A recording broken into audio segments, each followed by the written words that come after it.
श्री हेगडेवार जी ने की थी। आज 2025 में राष्ट्रीय स्वयंसेवक संघ अपने शताब्दी महोत्सव वर्ष को मना रहा है। हमें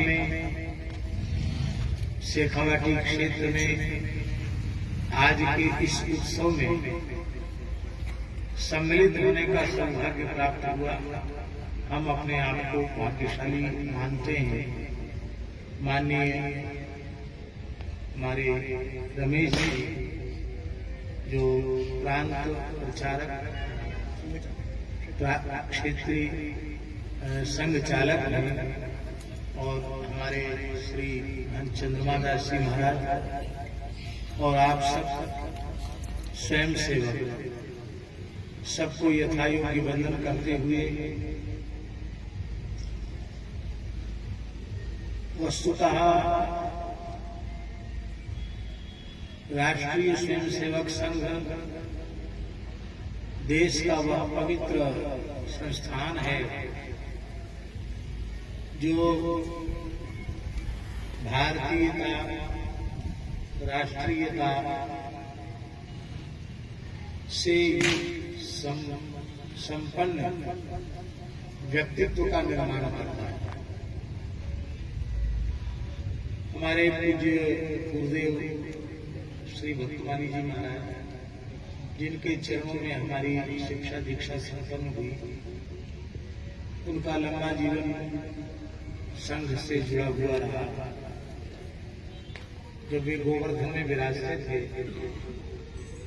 तो पूज्य श्री गोलवलकर गुरु जी जब भी आते थे उन्हीं के पास रखते थे। चित्रकूट में नानाजी देशमुख उनके घनिष्ठ मित्रों में थे। पंडित श्री राम दीनदयाल उपाध्याय जी वे जब भी आते थे तो गोवर्धन में हमारे महाराज के पास ही रहते थे। 1966 के गोरक्षा आंदोलन तक पूज्य महाराज जी अत्यंत सक्रिय रूप से संघ से जुड़े हुए रहे और जब जनसंघ पार्टी थी तो ब्रज प्रांत, भरतपुर और मथुरा मिलाकर ब्रज प्रांत उसके दीर्घकाल तक पूज्य गुरुदेव अध्यक्ष भी रहे।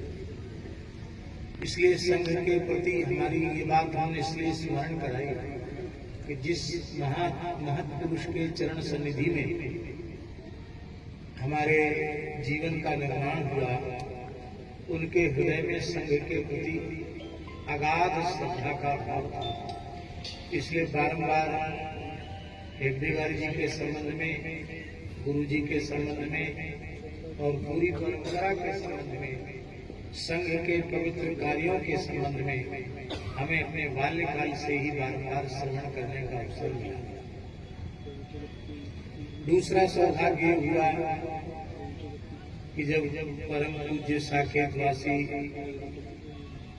श्री स्वामी राघवाचार्य जी महाराज, रेवासा महाराज, उन्होंने जानकी नाथ जी के सेवक के रूप में हमें रेवासा पीठ में स्वीकार किया तो वहां आकर और अधिक प्रसन्नता हुई कि पूज्य श्री महाराज जी ने अपना संपूर्ण जीवन राष्ट्रीय स्वयंसेवक संघ के लिए, भारत माता के लिए, वैदिक भारतीय सनातन संस्कृति के लिए अपने संपूर्ण जीवन को समर्पित किया।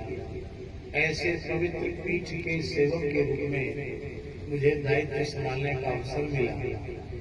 तो इस संबंध से, इन दोनों संबंधों से संघ को हम अपना ही मानते हैं और हम ऐसा मानते हैं कि भारतवर्ष के अनेक संत भले ही गणवेश में न हो, किंतु वे संघ के ही सिद्धांतों को मूल मंत्र मान करके और पूरे राष्ट्र में, पूरे समाज में, चाहे सामाजिक समरसता का कार्य हो अथवा कुटुंब प्रबोधन का कार्य हो अथवा राष्ट्र की अखंडता का कार्य हो अथवा राष्ट्रीय सुरक्षा का प्रश्न हो, जितने भी बिंदु संघ के द्वारा निर्धारित हैं उन्हीं बिंदुओं को अपना सिद्धांत और अपना आदर्श मान करके पूज्य संत पूरे देश में, पूरे राष्ट्र में कार्य कर रहे हैं। सौभाग्य की बात है कि वर्तमान परिस्थिति हमारे बहुत अनुकूल है। आज जो परिस्थिति देश के समक्ष है, आज जितना अनुकूल अवसर हम लोगों के पास है, ऐसा अनुकूल अवसर कथनचित देश की स्वतंत्रता के बाद आया होता तो आज देश का स्वरूप ही कुछ दूसरा ही होता। लेकिन हम लोग आशावादी हैं, निराशावादी नहीं हैं। संघ के मूल सिद्धांतों को अपने जीवन सूत्रों के रूप में स्वीकार करते हुए हमें निरंतर आगे बढ़ते जाना चाहिए। हमारे यहाँ वेद में लिखा है कर्मंतो विश्व नारी। ठीक इसी प्रकार से हमें संघ की विचारधारा को भारतवर्ष के प्रत्येक जन जन में व्याप्त करना है, क्योंकि व्यक्तित्व का निर्माण यदि किसी संस्था के द्वारा राष्ट्र में बड़े पैमाने पर हो रहा है तो वह एकमात्र राष्ट्रीय स्वयंसेवक संघ है। और इसकी सफलता का प्रमाण, सर्वोपरि प्रमाण यही है कि राष्ट्रीय स्वयंसेवक संघ निर्विघ्न रूप से बड़ी बड़ी प्रतिकूल और विपरीत परिस्थितियों को झेल कर भी अपने शताब्दी वर्ष को पूर्ण कर रहा है और भी अनेक शताब्दियां पूर्ण करेगा, पूरे विश्व में व्याप्त होगा। यह वर्ष राष्ट्रीय उत्सव महोत्सव का वर्ष है, जिस उत्साह से पूरे देश में इस समय यह मनाया जा रहा है, वह उत्साह यह प्रमाणित करता है कि राष्ट्रीय स्वयंसेवक संघ के प्रति, स्वयं सेवकों के प्रति कितना बड़ा भाव है। बिना विज्ञापन के, बिना प्रचार प्रसार के जब जब देवी आपदा जहां कहीं आती है, वहां सबसे पहले सहायक के रूप में उपलब्ध होने वाला यदि कोई व्यक्तित्व है वह स्वयं सेवक ही। और हमारी तो ऐसी मान्यता है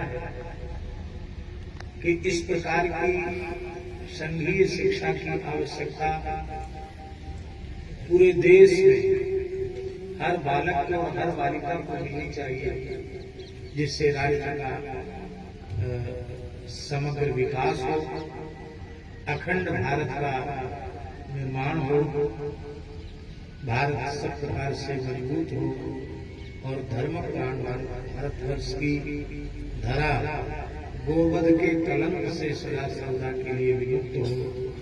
इन्हीं शब्दों के साथ इस संपूर्ण कार्यक्रम के प्रति खूब अपनी शुभकामना मनोकामना व्यक्त करते हुए जो आदरणीय रमेश जी उनके प्रति अपने सद्भाव को व्यक्त करते हुए चंद्रमा दास जी के प्रति और सभी लोगों के प्रति यथायोग्य अपना सद्भाव व्यक्त करते हुए अपनी वाणी को विराम देने की अनुमति